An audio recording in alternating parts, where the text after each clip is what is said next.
अनिरुद्ध, माझ्यासोबत सहवैमानिक असेल. मी तुमच्या सर्वांचं सहर्ष स्वागत करतो आपल्या पहिल्या उड्डाणावरती, जी सोलापूरला आज आपण लँड करणार आहोत. आपण पूर्णपणे तयार आहोत.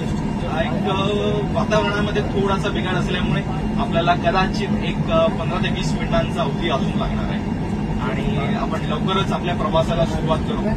आणि इथून आपण उड्डाण केल्यानंतर पूर्वेकडच्या दिशेला जाऊन अंदाजे 15,000 फुटावरती क्रूज करून दक्षिणेत असलेल्या भीमा नदी, उत्तरेस एक तुळजापूर, पश्चिमेस पंढरपूर आणि पूर्वेस अक्कलकोट असलेल्या या पावनभूमीमध्ये आपण एका तासात पदार्पण करणार. आणि ही संधी आज आम्हाला तुमच्यामुळे उपलब्ध झाली आणि तुम्हाला ही सर्व्हिस देण्यासाठी आज आम्ही खूप खुश आहोत. त्याबद्दल खूप खूप धन्यवाद. आणि आता आपण लवकरच आपल्या फ्लाईटला सुरुवात करू. जय हरी जय विठ्ठल बोलून आपण धन्यवाद.